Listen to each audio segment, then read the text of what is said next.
Pourquoi j'ai vendu ma télé? Bonjour à tous les prodiges et bienvenue sur Side Business, la chaîne YouTube qui vous apprend à doubler vos revenus sans quitter votre CDI.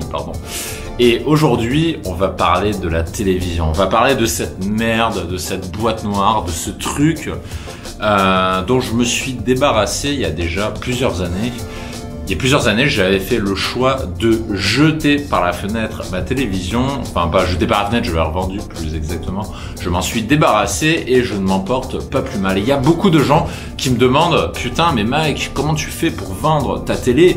Je ne peux pas vivre sans télé, mais je vais ressentir un vide si j'ai pas ma télé. Comment tu as fait ?»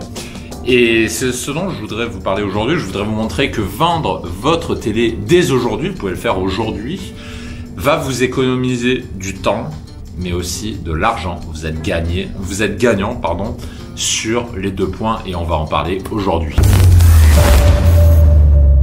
Alors je vais vous montrer la télé de l'appartement qui est là et sans rire, ça fait déjà plusieurs jours que je suis dedans et je ne l'ai toujours pas allumé. Je ne l'ai pas allumé une seule fois.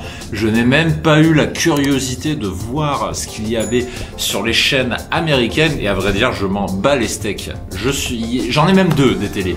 J'en ai une dans le salon et j'en ai une dans la chambre. Imaginez ce que je pourrais faire. Je pourrais regarder la télé en étant dans le salon, avachi dans le canapé. Je pourrais aussi regarder de la télé en étant avachi dans le lit. Mais quel plaisir, c'est le paradis. Je pourrais passer tout mon séjour et même toute ma vie à regarder la télé si je le voulais. Et pourquoi j'avais déjà ce choix avant dans mon précédent appartement, j'avais vendu ma télé. Pourquoi j'ai décidé de la vendre? Je me suis rendu compte déjà d'un truc important. Je me suis amusé à compter le nombre d'heures que je passais tous les jours devant la télé. C'est un truc que je vous invite à faire. Chronométrer dans une journée typique combien de temps en minutes vous passez devant la télé. Mais sans exagérer, même si c'est 10 heures par jour, comptez les 10 heures. Vous comptez de façon honnête. Faites-le sur une journée, juste une journée. Et ensuite, essayez d'évaluer à peu près ce temps, comment il est dilué dans la semaine. Est-ce que, par exemple, vous regardez 1 heure la télé par jour? Est-ce que c'est 1 heure tous les jours? Ou est-ce que vous regardez 1 heure la télé du lundi au vendredi et ensuite le samedi, là, vous passez à 3 heures et le dimanche à 5 heures? Faites ce calcul-là et comptez le nombre d'heures que vous passez devant la télé par semaine. Multiplié par 4, vous aurez le nombre d'heures que vous passez devant la télé par mois. Multiplié par 12 pour avoir le nombre par année. Et enfin, multipliez ce chiffre par 50 pour avoir le nombre d'heures que vous allez passer devant la télé quasiment toute votre vie, avant de devenir vieux, avant d'être à la retraite. Et qu'est-ce qui se passe si vous calculez ce chiffre? Vous allez vous rendre compte qu'en fait, vous passez des années devant la télé, vous passez des années entières de votre vie à être assis sur un fauteuil, à regarder un écran. Vous passez des années à faire ça. Et pour regarder quoi? Vous regardez quoi? Franchement, on est entre nous. Vous regardez quoi? Vous regardez Plus belle la vie, vous regardez The Voice, vous regardez les infos, vous regardez la pub. Qu'est-ce que ça vous apporte dans votre vie personnelle, tout ça? C'est du divertissement, je sais, mais qu'est-ce que ça vous apporte? Est-ce que ça vous aide à vous construire? Est-ce que ça améliore votre vie? Est-ce que le jour où vous allez mourir, vous allez regretter de ne pas avoir passé plus de temps devant la télé? Est-ce que vous allez vraiment regarder la télé comme un temps utile, un temps utilement dépensé? Personnellement, quand j'ai fait ce calcul, je me suis rendu compte qu'en fait, j'avais déjà passé peut-être 1 année ou 2 de ma vie devant la télé, un truc comme ça. Et je devais avoir 25 ans à l'époque. En fait, je me suis rendu compte que dans mes 25 ans, mes 25 années, j'avais déjà passé 1 à 2 années complètes, non interrompues, devant la télé. Et quand j'ai remarqué ça, je me suis dit, il y a un problème. Il y a un problème. On ne peut pas passer autant de temps devant la télé comme ça. Il y a un truc qui va pas. Je suis en train de rater des choses, je suis en train de rater des trucs, je pourrais faire des trucs plus sympathiques, plus réels, être plus ancré dans la vraie vie. Et en fait, je me suis rendu compte que j'étais en train de gâcher une partie de ma vie alors que j'ai mes 2 bras, mes 2 jambes qui fonctionnent, que je peux aller dehors, que je peux faire plein de trucs. Tout ça pourquoi? Pour rester assis dans le lit ou sur un fauteuil à regarder la télé. Donc à partir de là, qu'est-ce que je me suis dit? Je me suis dit, le meilleur moyen d'aller de l'avant à ce niveau-là, c'est peut-être de me débarrasser de la télé. Mais à ce moment-là, je m'étais encore trouvé une excuse. Je m'étais dit, putain, mais c'est bien de regarder les infos tous les jours. Comme ça, je sais ce qui se passe. Je regarde les infos à la télé, je regarde BFM TV, je regarde le journal TF1. Tous les jours, je m'actualise. Tous les jours, je vois ce qui se passe dans le monde. J'aime savoir ce qui se passe dans le monde. Voilà ce que je me suis dit. Sauf que là, j'ai constaté un autre truc. Faites cet exercice. Regardez le journal télévisé d'aujourd'hui. Comparez-le avec celui d'il y a un an. Comparez-le avec celui d'il y a une semaine. Comparez-le avec celui d'il y a un mois, d'il y a 2 mois, d'il y a 3 mois. Qu'est-ce que vous allez remarquer? Vous allez remarquer que ça change pas en fait. Que les news sont toujours les mêmes au fil des jours. C'est toujours pareil. Vous allumez le journal TV, il y a un attentat, il y a une inondation quelque part, un petit reportage, je sais pas, sur les millionnaires, un petit reportage sur les paysans qui cultivent des salades et qui sont heureux, un petit reportage musical sur un nouveau talent français, quoi d'autre? Toujours des trucs comme ça. Chaque année, vous allez avoir les trucs de Noël, le festival de Cannes, les vacances d'été, les bouchons sur la route, le truc de bison futé. Et c'est toujours pareil, c'est toujours les mêmes trucs. Et en fait, même quand vous êtes attaché au fait de regarder les news, c'est tout le temps la même chose. Non seulement c'est tout le temps la même chose, mais en plus, l'info est contrôlée. Et ça, c'est ce dont on ne se rend pas forcément compte. L'information est contrôlée. Ce qu'on vous montre devant la télé, ce qu'on vous montre sur la télé, c'est quelque chose qu'on veut bien vous montrer.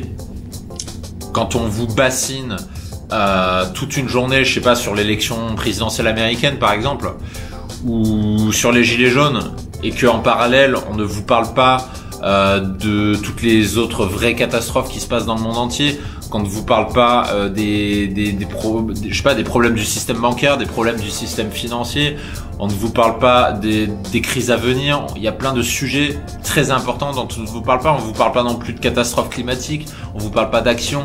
À la place, on va vous bassiner sur plein de sujets qui sont moins importants que ça. Et en plus, les sujets, par exemple, si on prend les gilets jaunes, on va vous montrer des choses sur les gilets jaunes, mais avec la surcouche gouvernementale, on va vous montrer les avis de journalistes accrédités, on va vous montrer les avis de gens qui ont été filtrés, donc c'est des avis filtrés que vous avez, c'est pas les avis de tout le monde. Et du coup, à partir de là, l'information est bridée, l'information est contrôlée. Vous n'avez pas une information complètement impartiale. Et du coup, prenez du recul, vous vous dites, ok, mais qu'est-ce qui me fait rester sur la télé alors? Qu'est-ce qui reste? Pas grand-chose.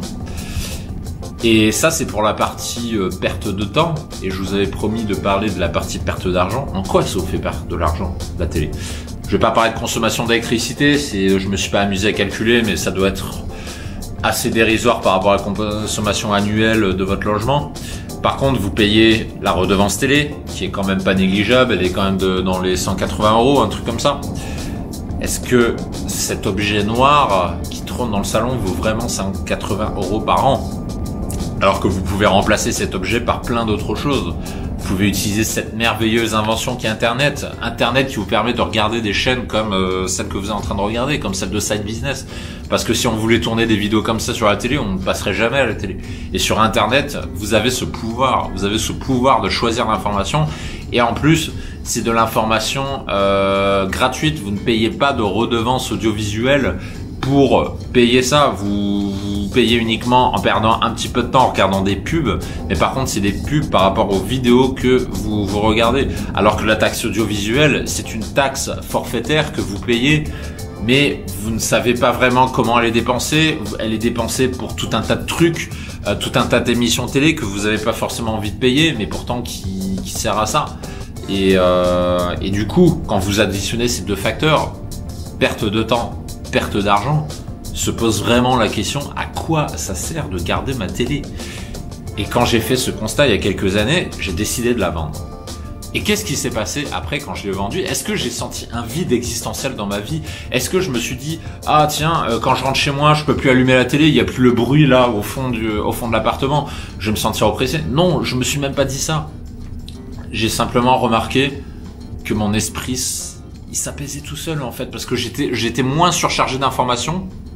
Et en plus, je choisissais mes sources d'information puisque dorénavant, j'utilise Internet, je n'utilise plus la télé pour choisir ce que je veux regarder.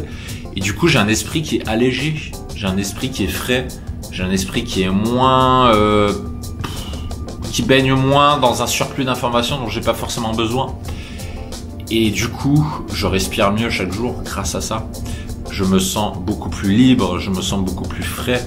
Et en plus, mon porte-monnaie s'en porte mieux puisque j'économise cette putain de taxe audiovisuelle. Et en plus, j'ai pu épurer mon appartement puisque ça fait un énorme boîte noire en moins. Du coup, ça vous permet de mettre autre chose à la place. Je sais pas, vous mettez une plante, vous mettez une enceinte, vous mettez ce que vous voulez, mais vous mettez autre chose que la télé. Et se débarrasser de votre télé, en fait, va vous apporter tellement de trucs dans votre vie.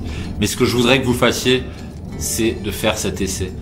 Si vous aussi, vous faites partie de ces gens qui disent « Ok, j'aimerais bien, je sais pas, monter ma boîte sans forcément quitter mon boulot, parce que c'est un peu ce qu'on vous apprend dans cette chaîne, dans Side Business, mais je n'ai pas le temps. » Là, vous allez me sortir la même excuse que tout le monde. « J'ai pas le temps. » Eh ben écoutez, vendez votre télé et là vous trouvez 1 à 2 heures par jour sans problème. Je vous ai trouvé comment dégager 2 heures par semaine de votre temps. Il vous suffit de vendre votre télé.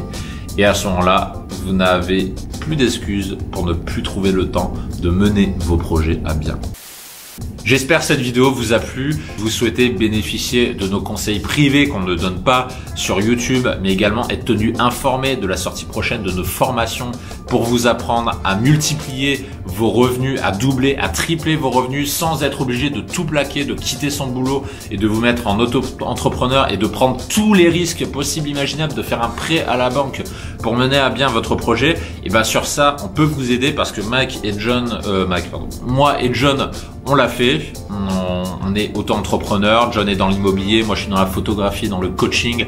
Et on a fait tout ça sans quitter notre boulot. Donc, si vous aspirez à faire cela également, à multiplier vos revenus sans forcément quitter votre boulot, le meilleur moyen, c'est de vous inscrire à newsletter privé. Et comme ça, vous pourrez avoir nos conseils sur le sujet et bénéficier également des formations qu'on sortira sur le sujet pour vous donner un niveau de contenu que vous ne trouverez pas sur la chaîne YouTube. Sur ce, je vais aller dehors malgré le temps de merde. Il est temps d'aller bosser. Je vous dis bye bye et à la prochaine.